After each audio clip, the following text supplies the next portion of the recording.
30 for criminal convictions, and yet Donald Trump strode into Congress like he still owned America. But just 21 seconds later, Jasmine Crockett slammed a folder on the desk and unleashed a recording of Trump's own voice. The chamber exploded like a ticking bomb, and millions watched in disbelief. What secret inside that folder could change everything we thought we knew? Stay with us. This is a story worth every second of your time. The headline hit America like a lightning strike. Breaking: Trump faces Congress. Jasmine Crockett leads the charge. Every screen, every radio, every phone buzzed with the same alert. It wasn't just another political hearing, it was billed as the confrontation of the century, a collision that could rewrite history. Above the Capitol, helicopters circled like vultures sensing carnage. On the ground, 2 armies of citizens squared off across police barricades. One side drowned the air with chants of USA, USA. Under a sea of red MAGA hats, fists pumping like soldiers ready for war. The other side roared back with justice now. And our future is not for sale, their signs raised like shields of defiance. The sound was less protest, more battlefield. Inside, the chamber pulsed with tension, reporters crushed shoulder to shoulder, cameras cocked and aimed like rifles at the center stage. Senators shifted uncomfortably, aides whispered frantic updates, but no one dared to breathe too loud. The wooden double doors at the back loomed like gates to a coliseum. Everyone knew who would walk through them. When the doors opened, silence swallowed the room whole. Jasmine Crockett entered with deliberate steps, each heel clicking like a countdown timer. She held no smile, no wave, only a thick dossier gripped tight to her chest. Across its cover, in blood-red letters, "Confidential," the sight of it electrified the air. Heads turned, journalists leaned forward, lenses zoomed in. Everyone whispered the same question: what's inside? She placed the dossier on the table with a heavy thud, the sound echoing through the chamber like a warning shot. For a moment, she stood perfectly still, her eyes locked on the empty chair across from her, the chair reserved for Donald J. Trump. The contrast was cinematic, the evidence of justice on one side, the shadow of power on the other. The speaker called her name, and it rang like a bell tolling for battle. Crockett leaned closer to the microphone, her hands still resting on the dossier, as though it were both weapon and shield. She did not speak yet, but the silence screamed louder than words. It was the silence before thunder, the kind that makes every heartbeat sound like a drum in your chest. In the press gallery, a reporter whispered, "This is it." A lawmaker tapped his pen nervously against the desk. The atmosphere thickened, suffocating, as if the entire nation had crowded into that single room. Cameras flicked between Crockett's unflinching face and the vacant seat waiting for Trump, building tension with every passing second. The country wasn't just watching, they were holding their breath, waiting for the first blow to be struck. And as Crockett's lips parted, ready to deliver words that could shake the foundations of power, the question hung in the air like a blade suspended above the chamber. Is this the night America finally confronts its truth? The chamber trembled before the man even appeared. A rumble of noise rolled down the corridors, the kind of sound that precedes a storm. Then the doors burst open and Donald J. Trump strode in, flanked by aides like bodyguards, his chin high, his face fixed in the familiar smirk of defiance. The crowd inside split like a fault line tearing open. One half rose to their feet, fists pumping in unison, screaming USA, USA, as if trying to will him into immortality. The other half fired back with chants of lock him up, until the marble walls shook with fury. It wasn't a hearing anymore, it was a war zone disguised as democracy. Trump paused in the aisle, basking in the chaos as though he'd orchestrated the symphony of rage himself. He turned, waved, and mouthed to the cameras, "They still love me." Then, with theatrical precision, he locked eyes on Jasmine Crockett. His steps slowed as he approached, savoring the moment, each stride a performance for the nation. When he reached the table, he leaned into the microphone, his voice dripping with mockery. "Without me," he said, stretching each syllable like a knife twisting, "no one even knows your name." Gasps rippled across the room. Reporters scribbled furiously, cameras zoomed so close you could see the beads of sweat forming at his temple. For a heartbeat, Crockett didn't move. She sat perfectly still, her hand resting on the dossier marked "Confidential." Then, like a whip cracking through the silence, she leaned forward, her eyes blazing. "The world knows your name. Donald, because you're the first president convicted of 30 for felonies." The words detonated. It was no longer noise, but an eruption. The chants collided like thunderclaps, shaking the chamber with raw electricity. Lawmakers craned forward, aides whispered in panic, and even Trump's grin faltered, just for a second. His jaw clenched, the muscles tightening as though he'd been struck across the face. He forced a laugh, but it was brittle, breaking at the edges. Crockett did not let the silence linger. She tapped the dossier with 2 sharp knocks, the sound echoing like the ticking of a clock. "And these pages," she said slowly, her voice sharpened into steel, "hold truths that America deserves to see, truths you've tried to bury. But tonight, they rise, every lens turned to the folder, every viewer at home leaning closer to their screen. The nation knew something explosive was inside, but no one yet knew how deep the shrapnel would cut." Trump shifted in his chair, his bravado straining under the weight of her words. The audience could sense it. The balance of power was teetering, the stage set for revelation. Crockett's hand lingered on the folder, her knuckles white, her gaze unyielding. The chamber waited, a breath caught in collective suspense, as if the next page turn could ignite the country itself. And the question hanging over America was no longer if but when that folder would unleash a truth powerful enough to shatter the walls around them. The silence cracked when Jasmine Crockett seized the dossier with both hands and slammed it against the desk.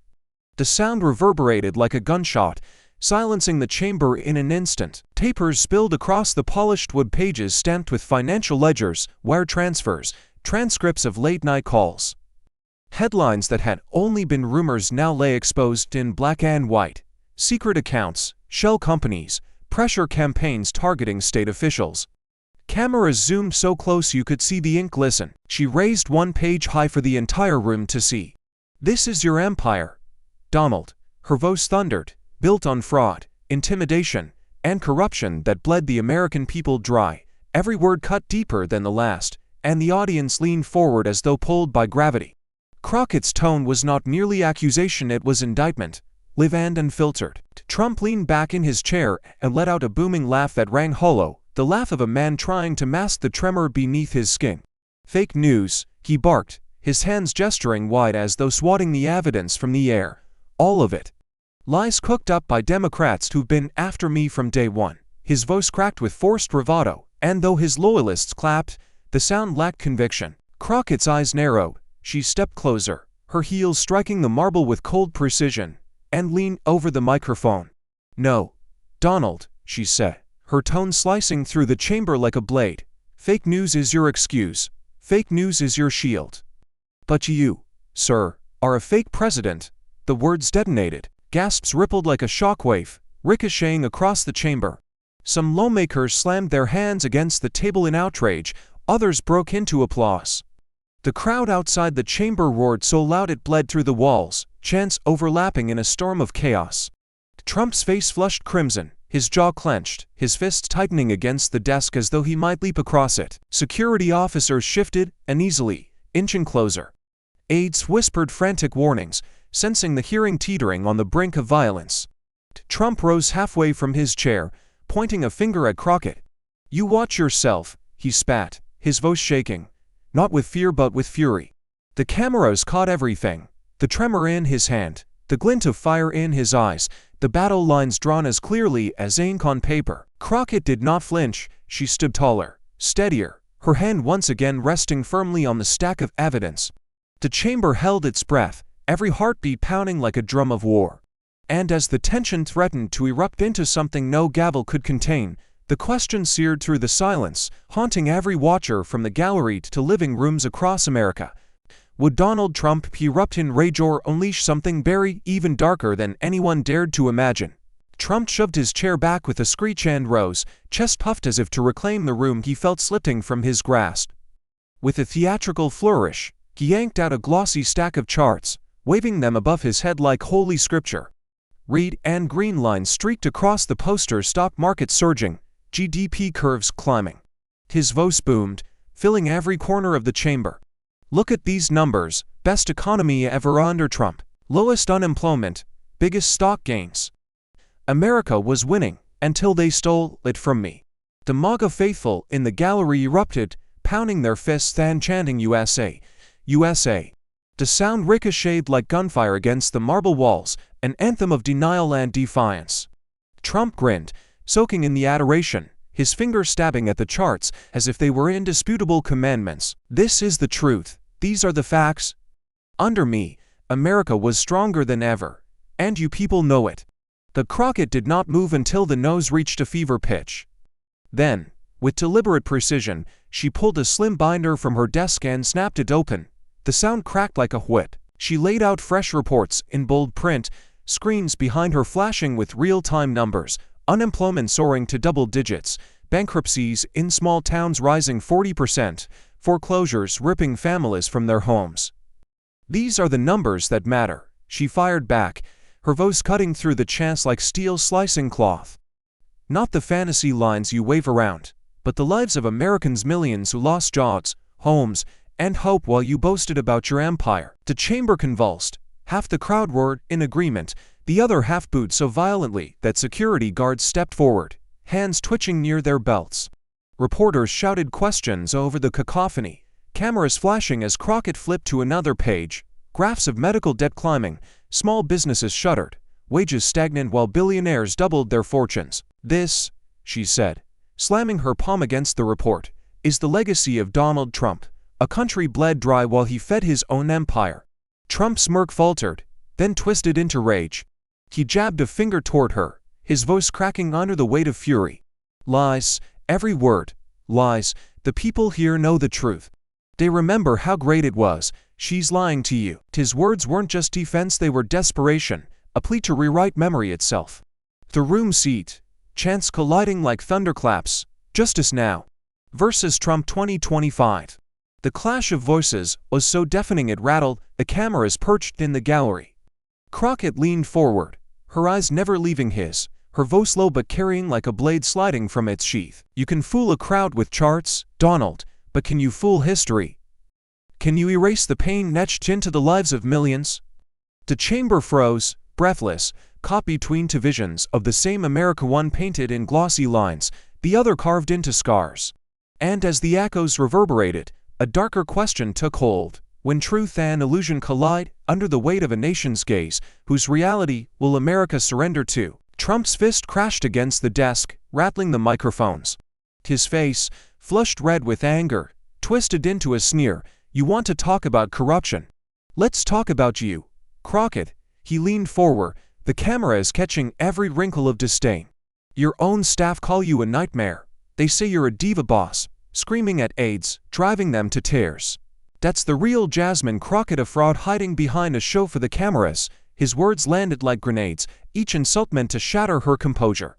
Gasps rippled through the gallery, reporters scribbled furiously, their tweets already firing into the digital bloodstream of the nation.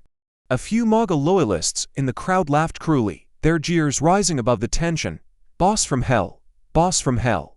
Trump smirked, emboldened, sensing blood in the water. He spread his arms wide, basking in the moment. You call me unfit, at least people wanted to work for me. At least I built an empire before you even had a name. For a moment, Crockett stood still, her jaw tight, her hand pressed against the dossier as though drawing strength from its weight. Then she rose, slow and deliberate, the kind of movement that made the chamber lean in. Her voice cut through the nose, calm but sharp as a blade. Donald, my staff may call me tough, they may even call me relentless, but your name is carved into history for something far darker: fraud, hush money. 30 for felony convictions. That's not leadership, that's a rap sheet. The chamber erupted again, the walls vibrating with the collision of applause and outrage. Trump slammed his palm down, his knuckles white. Lies, he roared. Political witch hunts. You're nothing but a puppet, a nobody. Desperate for a headline, his voice broke into a ragged edge, more fury than control. He jabbed his finger at her like a weapon. You are irrelevant without me. A nobody. Crockett did not flinch. She stepped closer, her eyes locked on him like steel. The camera zoomed in, catching the fire in her gaze. Her retort sliced the room in half. Better a nobody, Donald, than a criminal somebody. The words hit like a hammer, silencing even the loudest hecklers. The chamber held its breath. Trump's lips quivered, the mask of confidence slipping, replaced by something raw: humiliation. He gripped the edge of the desk, his knuckles trembling, his mouth opening as though he might unleash another barrage. But then he stopped, his eyes narrowed, calculating, shifting from rage to something colder, more dangerous. The tension was unbearable. Viewers at home leaned closer to their screens, sensing the shift, feeling the ground beneath the chamber tilt. Crockett's words had drawn blood, but Trump's silence now carried an even sharper edge. Because in that pause dark, deliberate one question chilled the room. What weapon was Donald Trump about to pull from the shadows? The room had not yet recovered from Crockett's last strike when Trump reached under the desk with a deliberate motion. He pulled out a large envelope, crimson wax sealing its flap like a relic from another age. He held it high above his head, letting the lights catch it until it gleamed like a warning. His voice thundered, vibrating with menace. You want evidence? Here it is. Proof of corruption, not outside these walls but inside this very chamber. The effect was instantaneous. Gas sliced through the air. Reporters jolted upright, cameras clicking in a frenzy. Senators craned their necks, aides whispered in frantic bursts, and half the gallery erupted in cheers, while the other half drowned them with shouts of disbelief. The envelope seemed to pulsate in Trump's hand, a physical embodiment of danger, of secrets waiting to poison the room. He slammed it onto the desk with a sharp crack that made the microphone squeal. Inside this, Trump growled, our names, transactions, lies that will tear the mask off the people pretending to be saints in front of you. He leaned into the camera, his eyes narrowing to slits. Jasmine Crockett, your little crusade ends here. The tension was suffocating, a noose tightening around the chamber. Crockett's hand hovered over her dossier, her expression unreadable, her silence more powerful than any interruption. Then, with a sudden flick of her wrist, she signaled toward the technicians. The overhead screen blinked to life, at first, only static. Then the grainy footage sharpened, audio rolling out like thunder. The chamber froze as Donald Trump's unmistakable voice filled the room, sharp, impatient, undeniable. I just want to find 11,000 votes. It was as if the ground itself cracked open. Lawmakers leapt from their seats, reporters shouted over one another, and the gallery detonated into chaos. Some screamed traitor, while others bellowed fake, fake. The chants collided, echoing off marble, so violent it felt like the walls of democracy themselves might crumble. Trump's face drained of color, then flared with fury. He slammed his palm against the desk, veins bulging in his neck, out of context. He roared, but the roar was drowned beneath the tidal wave of outrage. Crockett, standing tall beneath the glow of the evidence, never took her eyes off him. She didn't shout, she didn't gloat, she simply let the sound of his own words hang in the air like a dagger twisting deeper with every replay. The speaker's gavel banged furiously, but it was useless. The chamber had become a battlefield, truth and denial colliding in a storm that could no longer be contained. Security shifted nervously at the edges of the room, sensing that words alone might not hold the flood at bay. And as Trump gripped the envelope tighter, knuckles white, sweat glistening beneath the harsh lights, the nation itself leaned forward in breathless suspense. Because in that moment, with the evidence blazing on the screen and the room in revolt, one chilling question consumed America. Not whether Trump could silence the truth but whether he could survive it. The moment Trump's voice echoed find 11,000 votes for the second time on the giant screen, America fractured in real time. C-SPAN's feed split into chaos. Shaky camera angles, muffled chants, the speaker's gavel banging with no authority. CNN overlaid the words historic hearing descends into chaos in blazing red. Fox News plastered witch hunt theater in bold white, while commentators shouted over one another, their voices as frenzy as the chamber itself. The spectacle wasn't local anymore, it was global. London, Toronto, and Sydney aired the feed live, the anchors describing Washington not as a capital city, but as a battlefield. Inside the chamber, the floor trembled under the weight of fury. MAGA lawmakers pounded their desks like war drums, shouting over each other. Sham, hoax, witch hunt. Their fists rose and fell in unison, a chorus of rage threatening to drown out the evidence burning on the screen. Across the aisle, progressive members rose to their feet, voices cracking with urgency. Democracy now. Democracy now. Their chants clashed with the pounding fists, each word carrying the raw desperation of a nation at stake. The no's collided until it became a single deafening roar. Reporters in the press gallery typed with the speed of panic, their phones buzzing nonstop with alerts from editors demanding updates. One correspondent whispered into her live mic, "I've never seen anything like this. It feels like the walls themselves are about to crack."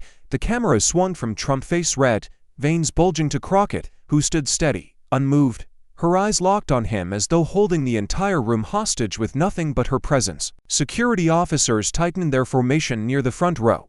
The speaker banged the gavel so hard the wood splintered, shouting, "Order! Order!" But his words vanished beneath the tie. Aides rushed to their bosses, some pleading to walk out, others demanding the hearing continue. The chamber was no longer a place of debate, it was a tinderbox, every second closer to ignition. Trump slammed his fist on the desk, shouting into the microphone, "This is tyranny. They're stealing your voice." His supporters roared in reply, their cries vibrating through the cameras, spilling into every living room across America. Crockett leaned into her mic, her voice steady but cutting through like steel. "The only theft here, Donald, is the theft you tried to commit against the American people." The words sliced across the chamber, silencing even her allies for a split second before fresh chants reignited like sparks on gasoline. Every lens, every microphone, every eye in the world was fixed on the Capitol, transfixed by the unraveling of order. And as the gavel banged again, weaker this time, drowned in chaos, the question hung in the air, heavier than smoke after an explosion. Would the speaker dare to shut down a chamber already ablaze, or let the fire consume the nation, live before the eyes of the world? While the chamber burned with noise, the outside world caught fire for real. Live shots cut from the chaos inside to the National Mall, where two oceans of humanity surged against the steel barricades. On one side, waves of red hats screamed, "Stop the witch hunt!" Faces twisted with fury, fists pounding the air. On the other, progressives surged forward, banners raised high, "Save our democracy!" Their chants collided like thunder, echoing down Constitution Avenue. The air was thick with rage, the city a drumbeat of confrontation. Police lines strained under the pressure, shields rattling as protesters shoved forward. A glass bottle larked overhead, shattering near the barricade. The crack was followed by another, then another. Suddenly, the air snapped with the hiss of tear gas. Clouds bloomed white, curling through the crowd like smoke on a battlefield. People coughed, stumbled, some falling to their knees as others screamed louder, voices cracking through the haze. "Whose country?" "Our country." Helicopters tilted their cameras down, feeding raw images into millions of homes. Anchors on every channel gasped as the scene turned violent in real time. A protester in a red cap swung a flagpole like a spear. Across from him, a woman wrapped in a rainbow flag held her ground, shouting until her voice gave way to tears. Between them, police shoved back with batons, their radios crackling with urgent calls. Reinforcements needed on the west side. Breach imminent. The soundscape was a nightmare, sirens wailing, tear gas canisters clattering across pavement, chants overlapping into a single desperate roar. Families fled down the steps of the Capitol, children crying as parents pulled them through the crush. Yet still, the core of each side refused to yield, anger welding them to the barricades. The crowd no longer looked like protesters, it looked like two armies colliding under the shadow of America's most sacred building. Inside the chamber, the echoes of the mob seeped through the stone walls, muffled shouts, the boom of flash grenades, the eerie hiss of gas. Lawmakers turned their heads toward the sealed windows, their faces pale. The speaker gripped his gavel with white knuckles, his voice breaking as he shouted for order that no one could hear above the chaos outside.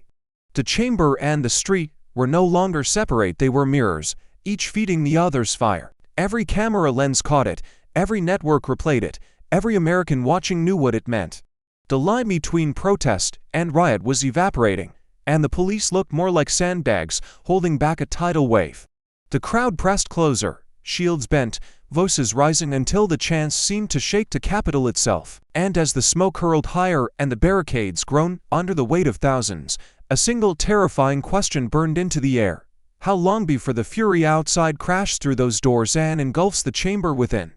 The chamber screens flicker, then lit up with footage pulled from weeks earlier, a moment that had haunted the halls of Congress ever since. Representative Nancy Mace, red-faced and furious, pointing across the floor, her voice echoing, "Let's take it outside." The replay cut through the nose like a knife, reminding everyone that the rage inside these walls had been boiling long before tonight. The room buzzed with whispers, the image replayed in slow motion, fueling the fire now consuming the Capitol. Crockett rose from her seat, her voice cutting above the chants like steel against glass. "This fight isn't just mine, it's America's. This chamber doesn't belong to Donald Trump, or to me, or to any one of us.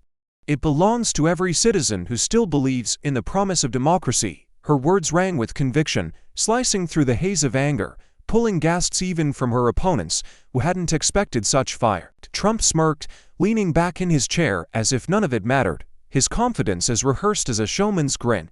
"And America," he drawled into the microphone, "will always choose me." His supporters in the gallery roared, stomping their feet against the marble, the sound like thunder rolling through the chamber.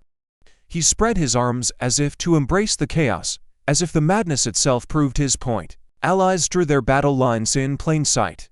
Progressive lawmakers rose and chanted justice now, with Crockett at their center, pounding their desks in rhythm like a war drum. Across the aisle, Republicans surged forward, shouting witch hunt and sham, until the air trembled with fury.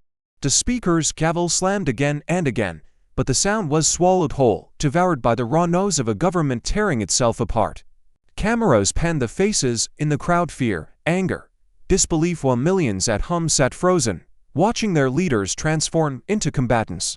It was no longer debate, it was a collision, a brawl in everything but fists, one side demanding truth, the other clinging to power like a lifeline. And as Crockett and Trump stood locked in a silent stare that seemed to hold the fate of the chamber between them, the question no longer belonged only to Washington. Because every American watching had to wonder, when the dust settles, will this country choose justice or surrender itself to power? The roar in the chamber had reached a pitch where words dissolved into no's, yet Donald Trump's rage cut straight through it. He shoved his chair back so hard it screeched across the marble and stormed toward Jasmine Crockett's desk. Gasps rippled through the gallery as cameras jolted to follow him, every lens catching the tremor of fury in his stride. He stopped inches from her, his shadow falling across her papers, his finger stabbing the air so close it nearly grazed her face. "You are dangerous," he spat, his voice a growl amplified by the microphones. "You and your kind are destroying this country." His words didn't just strike Crockett, they sliced across the chamber, thick with venom, echoing with the weight of decades of coded hate. The MAGA gallery howled in approval, fists pumping, while gasps of outrage burst from the progressive side. The room felt as if it had narrowed to a knife's edge, Trump towering over her like a storm ready to break. Crockett did not flinch. Slowly, deliberately, she rose from her chair until she met his eyes at equal height. The air between them crackled with tension so sharp you could almost hear it hum. She leaned closer to the microphone, her voice steady but edged with fire. "My kind, you mean the kind that fights for people who look like me? The kind of Americans you've tried again and again to silence?" The chamber erupted, lawmakers shouting over one another, some pounding their fists, others calling for order. Reporters clung to their headsets, narrating into the chaos for a world that could not believe what it was witnessing. Crockett stood tall, her chin raised, every word carrying the weight of history's unfinished battles. "You can threaten me, you can mock me, you can sneer at millions like me, but we're still here. And we are not going anywhere." Trump's face tightened, his finger trembling as it hovered near her cheek. His mouth opened, but no words came, only a guttural sound of fury as veins bulged at his temple. For a terrifying heartbeat, it looked as though the confrontation might spill into something no chamber had seen before. Security officers edged closer, hands twitching at their belts, ready but hesitant. The speaker shouted for order, his gavel striking the wood so hard it cracked, but his voice drowned beneath the chants swelling inside and outside the Capitol.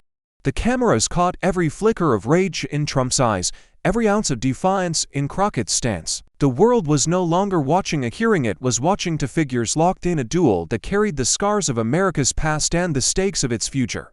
And as Trump's finger hovered just a breath away from crossing the line, a single question clenched the nation's heart. Was this the moment America's political war turned into a physical one? The moment Trump's finger hovered too close, the chamber erupted into pandemonium. A thunderous roar rolled through the gallery, drowning out the speaker's gavel. Chairs scraped, aides scrambled, and for a split second the line between order and chaos evaporated. Then, from the rear doors, Capitol Police surge forward in a wave of dark uniforms, boots pounding the marble floor like war drums. Their presence jolted the room into a stunned hush, but only for a heartbeat. The officers formed a barrier between Crockett and Trump, their hands hovering near holsters, their eyes scanning for the flicker of violence. Reporters gasped, cameras zoomed tight, the sight of armed men standing between lawmakers a chilling reminder of how fragile the line of democracy had become. Yet Trump refused to yield. With a sudden burst of fury, he tore his fist from the air and slammed it against Crockett's desk.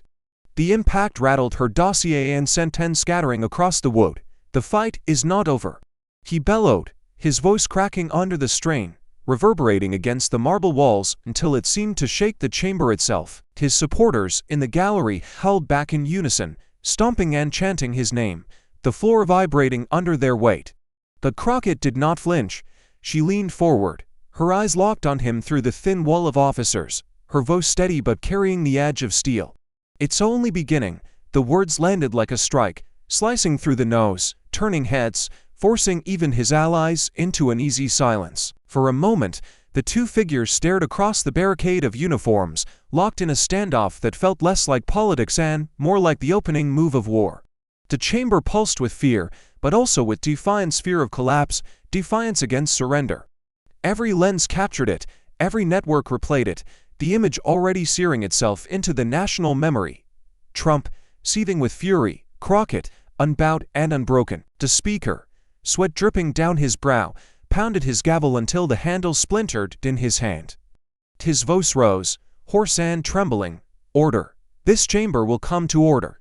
But his pleas were swallowed whole by chance and chaos, the sound of a country teetering on the brink. And as the Capitol Police tightened their circle, their boots anchored against the storm, one chilling thought cold through every mind watching: could the fragile bones of democracy withstand this pressure, or were they already beginning to crack? The speaker's gavel split against the desk like drywood snapping in a fire. His voice, hoarse with desperation, thundered through the chamber. "This hearing is now in recess." But his words were swallowed by the chaos, chants colliding like storms at sea. MAGA lawmakers pounded their desks in defiance. Progressives shouted back with calls for justice now, while aides scrambled to gather scattered papers as if salvaging wreckage from a sinking ship.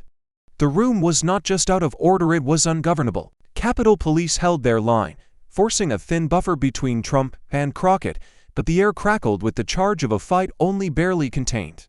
Trump, red-faced and trembling with fury, paced like a caged beast, throwing barbed words at reporters who shouted questions over the din. Crockett, still standing tall, refused to yield her ground, her hand resting on the dossier as though it were the anchor of the entire proceeding. The tension lingered in the air even as lawmakers began to file out, heads shaking, voices sharp with accusation. Outside the chamber, reporters bolted into the corridors, phones raised, typing furiously as they went. Within seconds, timelines across the world flooded with a new banner: Capitol meltdown. Clips of Trump's fist slamming Crockett's desk played on endless loop, juxtaposed with her unflinching response: "It's only beginning." Hashtags detonated like fireworks. Hashtag Capitol chaos. Hashtag Crockett vs. Trump. Hashtag democracy on edge, turning the hearing from an American scandal into a global spectacle.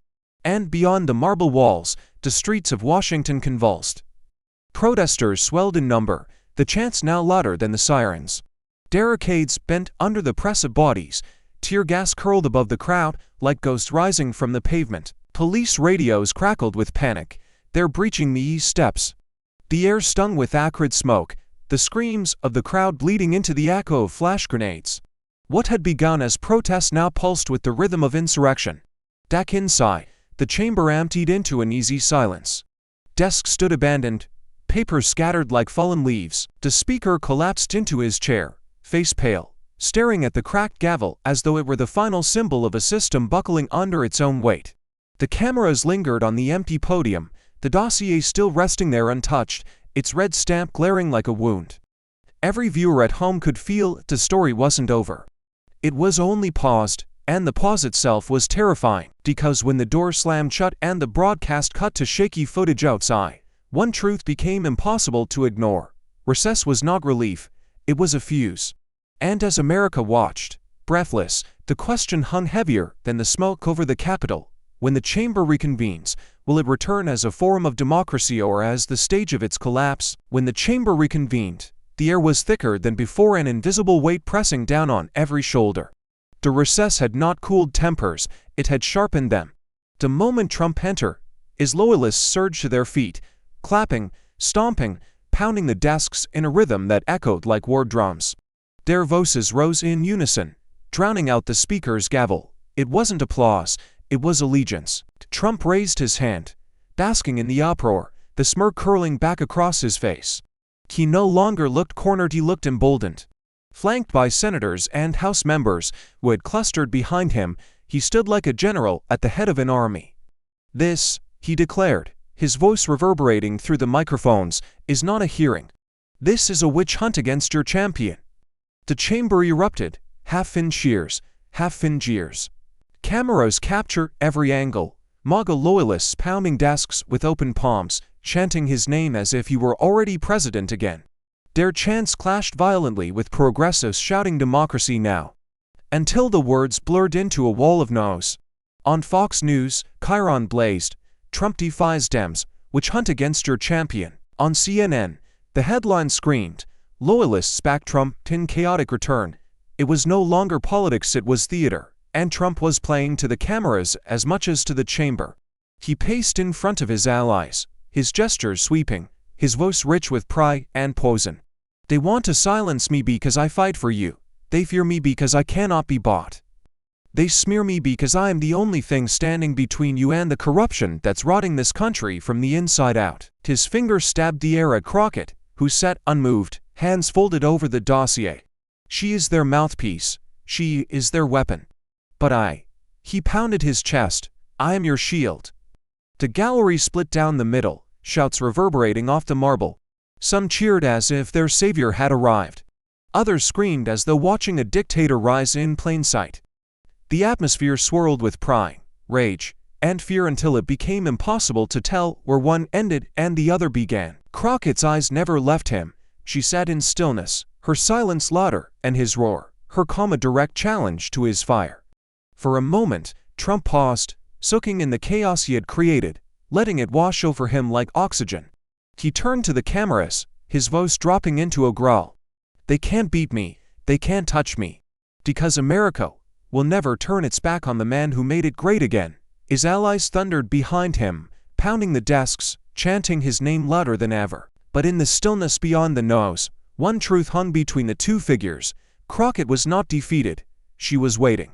And as Trump raised his fist in triumph, the nation was left with a single, dangerous question: could Jasmine Crockett outmaneuver a man who had turned half the chamber into his army? The chants still thunder when Jasmine Crockett rose from her seat, lifting a hand to silence her sigh. The gallery quieted in fragments, anticipation thickening as she turned toward the speaker. "Mr. Speaker," she said firmly, "the American people deserve more than charts and slogans. They deserve voices, their voices." She gestured toward the side door. The chamber shifted as three figures stepped inside. First, a veteran in a faded army uniform, sleeves rolled to reveal scars that told stories no camera could capture. Behind him, a single mother clutching a stack of medical bills so thick it sagged in her hands. And last, a small business owner carrying a battered going out of business sign. They moved slowly, their presence heavier than any statistic Trump had waved. The veteran gripped the microphone, his voice steady but cracked by memory. "I fought in Iraq. I came home to find my health care gutted. I waited 9 months for an appointment at the VA, and when it came, the clinic had shut down. I bled for this country. Under Trump, it felt like the country left me to bleed alone." The chamber fell silent. Even Trump's loyalists hesitated, their eyes flickering toward the man who had earned medals they had only watched on TV. Then the mother stepped forward, dropping the bills on the desk with a heavy thud. The pages fanned out, spilling across the floor like an avalanche of debt. "My son has leukemia. Insurance denied us 3 times because protections were rolled back. I had to choose between paying for his chemo or paying rent. We lost our home. Under your policies, Mr. Trump, I lost everything but my child's will to fight." Her voice cracked into sobs, and the chamber rippled with gasps, some wiping tears, others tightening their jaws in fury. Finally, the business owner raised his broken sigh, his voice bitter but unshaken. My diner fed 3 generations in my family. But when tariffs crushed supply lines and banks tightened credit, we shut our doors. 30 years of sweat and pride gone in less than 12 months. All I got from you was a tweet saying the economy was the best ever. He slammed the sign onto the desk, it splintered with rattling like a gavel of its own. Crockett let their words hang in the air, her silence a spotlight brighter than any camera. Her gaze locked on Trump, her voice low but sharp. These are not charts. These are not headlines, these are lies. And no smirk, no slogan, no conspiracy can erase them. The gallery trembled between grief and rage, the chamber thick with a new kind of power, not numbers, not polls, but pain too raw to deny. And as millions watched, one question pressed itself into the nation's throat. How can Donald Trump counter the weight of real lives shattered by his hand? The silence left in the wake of the testimonies was suffocating. Every camera was fixed on Trump, waiting for his counterpunch. He leaned into the microphone, his lips parting, but what came out was less fire and more fragments. Fake, it's all fake, the economy was perfect. Everyone knows it, the election, stolen, stolen again, they made up the numbers, China, Ukraine, Hillary, Obama, all of them. His words tumbled over themselves, scattered like glass shattering on marble. Gasps cut through the chamber. Some of his loyalists clapped half-heartedly, unsure whether to cheer or cringe.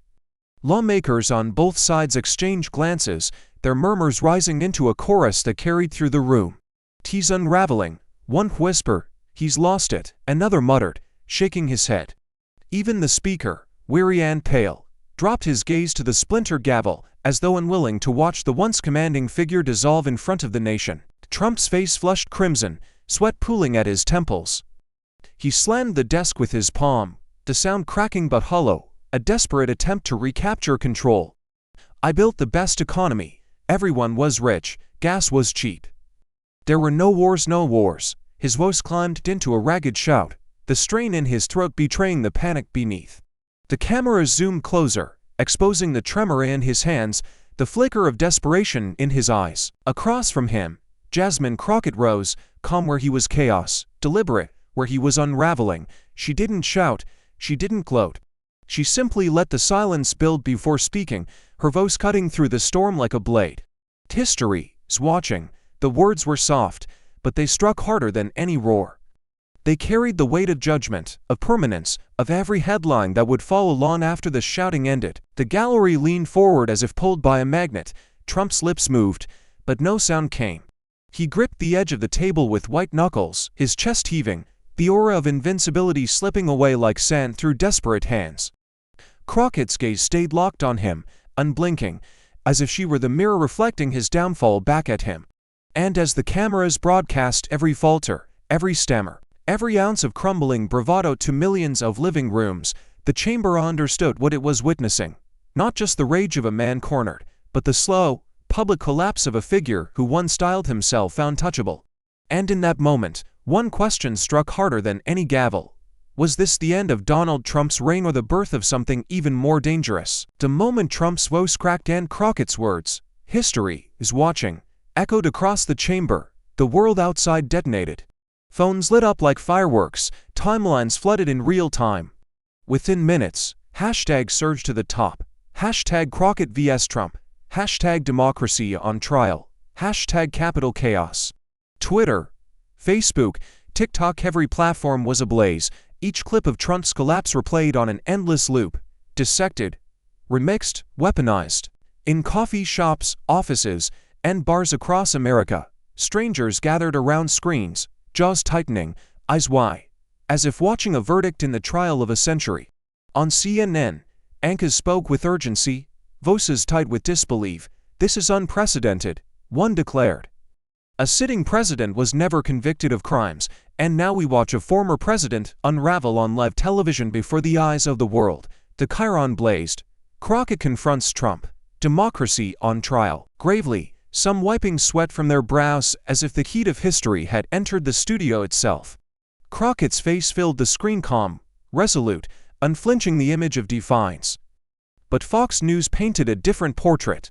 Their chyron shouted, "Trump under attack, witch hunt in action." A panel of commentators raised their voices in near unison. This isn't justice, this is persecution. This is Democrats trying to silence the voice of the people's champion. Clips of Trump's fist pounding the desk plate, not as evidence of collapse, but as proof of his strength. A man fighting back against a corrupt establishment. For every viewer who saw humiliation, another saw martyrdom. The split was jarring. In living rooms across the Midwest, families cheered Trump's defiance, shouting at the screen, "They're scared of him." In urban centers, crowds applauded Crockett, replaying her sharp rebuke, "Better a nobody than a criminal somebody," as if it were a rallying cry. The nation was no longer one audience, it was two armies, watching the same broadcast, drawing opposite conclusions. Social media only widened the gulf, memes flooded timelines, one side portraying Trump as a fallen emperor, crown cracked, collapsing under the weight of his own lies.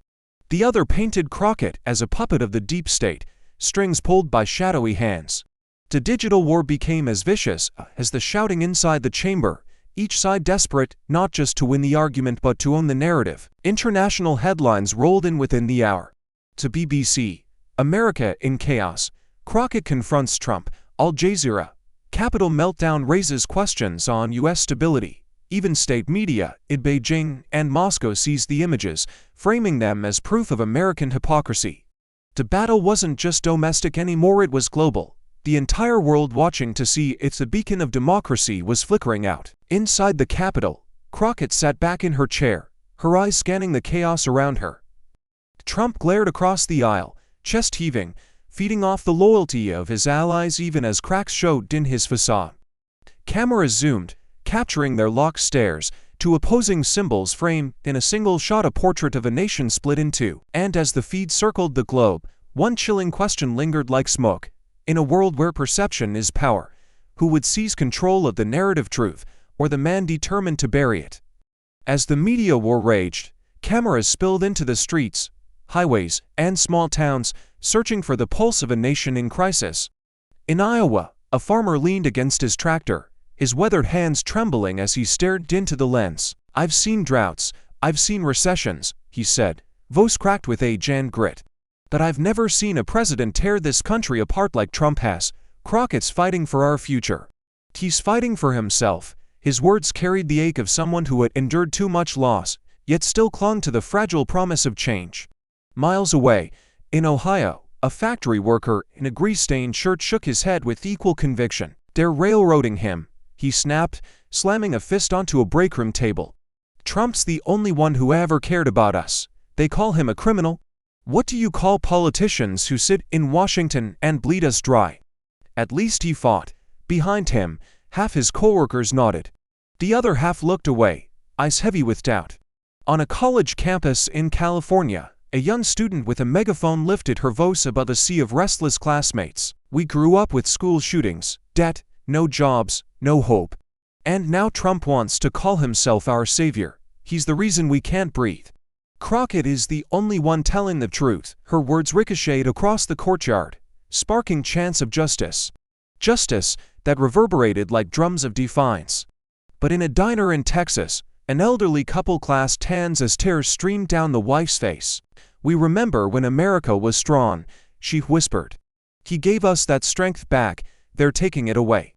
They're taking him away." Her husband, jaw clenched, muttered under his breath, "Over my dead body." The room fell silent, the kind of silence where faith hardens into fury.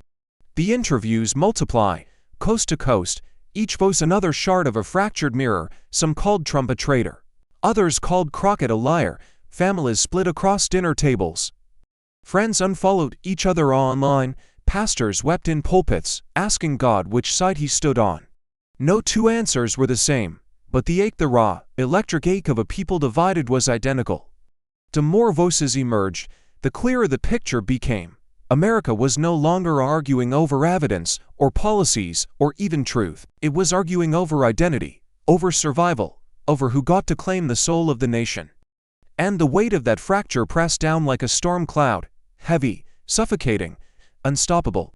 And so the question rose, not from a politician's lips or a pundit's screen, but from the trembling heart of the nation itself. In a country splintered by rage and hope, can a democracy, this broken, still endure, or is it already bleeding out before our eyes? The chamber felt like a powder keg. Every seat was filled, every camera light burned hot, and the weight of history pressed down like stone. Then Trump leaned forward, his voice booming with defiance. "I will return to the White House," he declared, jabbing his finger toward the ceiling as if God himself had signed the promise. His loyalists erupted, pounding desks, their chants rolling like thunder. "Trump! Trump! Trump!" But Crockett did not flinch. She rose slowly, her eyes locked on him, the silence between them sharp enough to cut through steel. "No," she said, each syllable striking like a gavel, "you'll return to court." The chamber froze, reporters stopped typing. Even the air seemed to vanish, and then like glass shattering the room erupted into chaos. MAGA lawmakers shouted, veins bulging, while progressives leapt to their feet, their fists raised in furious applause. Trump slammed his palm against the desk, his face reddening, sweat glistening beneath the lights. "Witch hunt? Political theater," he roared, his words nearly drowned by the tidal wave of no's. But the more he yelled, the more Crockett's silence became the center of gravity. She stood, unshaken, as if daring him to cross a line he could never return from. The roar swelled into something primal, rage colliding with triumph, fear colliding with hope. Every lawmaker, every spectator, every viewer at home felt it. This was no longer politics, this was survival. Trump's chest heaved, his voice breaking into ragged gasps. Crockett, steady as iron, leaned toward the microphone and whispered not for him, but for America. "History is watching." The chamber quaked, but beneath the fury, a single question lingered in the silence between heartbeats. When the dust clears, whose destiny will America claim, the fury of a fallen strong man, or the fragile promise of justice finally breaking through? The chamber was no longer a room, it was a battlefield. Cameras hissed, pens scratched, and every pair of eyes locked on the woman standing at the center. Jasmine Crockett gripped the lectern, her voice steady but carrying the tremor of history itself. "Democracy isn't perfect," she said, her words slicing through the din, "but it is ours. Ours to defend, ours to repair, ours to keep alive." The crowd hushed, leaning forward, as if afraid to miss a syllable. Her cadence rose with each line, every pause deliberate, every glance a spark to ignite something deeper than politics. But before her words could settle, Trump lurched forward, slamming both fists onto the desk. His voice tore through the chamber like a siren. "Stolen elections, rigged trials, lies, all lies." Spit flew from his lips as his face burned crimson. His scream wasn't just anger, it was desperation clawing to stay alive. The chamber split in two. MAGA allies cheered his rage, pounding their fists in rhythm with his cries, while progressives erupted in chants that drowned him out. The sound collided in the air, chaos folding over chaos, until it felt like the roof itself might crack under the weight of division. Crockett did not waver. She turned her face toward Trump, her voice cutting clean through the madness. "Screaming doesn't rewrite facts, fear doesn't erase truth. And no man, no matter how loud, can own the destiny of this nation." The tension was unbearable, every second stretched taut like a wire ready to snap. Viewers at home leaned forward, knuckles white, breath held, caught between the chaos of his fury and the clarity of her defiance. And in that storm of no's, a question rose like thunder, one America could not escape. When the echoes fade, whose voice will history carry forward? The frantic cries of a man clinging to power, or the unyielding call of a woman demanding justice? Outside the Capitol, the night had turned into a war zone. Police sirens wailed against the chants of thousands. "Save our democracy" clashed violently with "Stop the witch hunt," as flags were ripped from hands and hurled into the air like weapons. Tear gas clouds rolled across the steps, swallowing protesters in choking white fog. Flashbangs cracked like lightning, scattering panicked crowds, but the fury only multiplied. Arrests mounted, bodies pressed against barricades, and the thin line of officers began to buckle under the weight of a nation tearing at itself. Inside, the chamber was no safer. Lawmakers huddled in corners, their faces pale with exhaustion and fear. Some whispered about invoking impeachment, voices sharp and urgent, as if the walls themselves were closing in. Others demanded restraint, warning of civil unrest spiraling into something far worse. The speaker's gavel thundered in vain, its echo drowned out by shouts of betrayal and loyalty, of survival and surrender. The chamber, once a place of order, had become a hall of fracture splintering like glass under pressure. Reporters typed furiously, pushing breaking news alerts into a world already shaking under the weight of uncertainty. Screens lit up with headlines: Capitol in chaos, impeachment on the horizon, democracy in peril. Every scroll on a phone, every flicker of a television screen, carried with it the feeling that history was happening in real time, unstable, unpredictable, unstoppable. Crockett sat in silence, her hands clenched, her eyes burning with both sorrow and resolve. Around her, allies argued strategy, enemies plotted their next moves, and Trump's loyalists circled like wolves protecting their wounded alpha. No one knew what tomorrow would bring, only that the country had crossed a line it could never uncross. The Capitol trembled with grief, with fury, with the raw uncertainty of a people staring into the abyss of their own making. The air inside was as suffocating as the smoke outside, every breath heavy with the weight of what might come next. And in that crushing silence between chance and gavel strikes, the question hung like a blade above the nation's throat. Will justice rise from the wreckage, or will sabotage drag America into darkness before dawn breaks? The chamber was still smoldering with chaos when Jasmine Crockett rose from her seat. The cameras tracked her every step as if the weight of an entire nation walked with her. The chants outside bled faintly through the marble walls, rage and hope colliding in equal measure, but inside, time seemed to hold its breath. She placed her palms firmly on the podium, her gaze locked straight into the unblinking eye of the camera, a silent challenge to every American watching. Her voice cut through the noise, steady yet trembling with urgency. This isn't about Trump, this is about us. About whether our children inherit freedom or fear. About whether this chamber will stand as a beacon of democracy or as the tombstone of its last breath. Gasps rippled through the lawmakers, but Crockett pressed forward, her words now less a speech than a plea, carved from the marrow of a woman who refused to surrender. Images of the day's chaos flashed in split screen: protesters choking on tear gas, police dragging bodies through smoke, senators clutching papers with trembling hands. Crockett's voice rose over it all. I am not asking you to stand with me. I am asking you to stand with yourselves, with the truth, with the America you want your grandchildren to remember. Because history is not written in silence, it is written in the choices we make when the world is watching. The chamber hushed, even Trump, red-faced and fuming, froze under the weight of her words. The lights above flickered as if the Capitol itself leaned in to listen, and then, silence. The cameras zoomed closer, until her eyes filled the screen, dark, unyielding, burning with defiance. The question is no longer what Trump will do, the question is what we will do. Tonight, the story of America is still unwritten. The screen bled to black. From the streets outside came a thunderous chorus. Our future is not for sale. The words pulsed like a heartbeat across the nation, carried through live feeds, retweeted millions of times, etched instantly into history.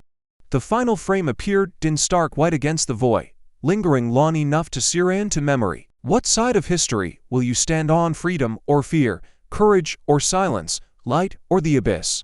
What this story teaches us is simple, but profound. Democracy is not an inheritance, it is a responsibility. Just like Jasmine Crockett stood firm when chaos tried to silence her, each of us faces moments where fear tempts us to stay quiet. But silence is complicity, and courage, even in the smallest choices, can shift the course of history. In your daily life, whether at work, in your community, or at home, remember, your voice matters. The question is, will you speak it? What choice will you make the next time truth is on the line? Thank you for watching until this moment and for standing with us on this journey for justice. Your support means everything. Like, subscribe, and turn on notifications so you never miss what's next. And we'd love to hear your thoughts. Leave a comment below and let us know what moved you most in this story. Together, our voices make a difference.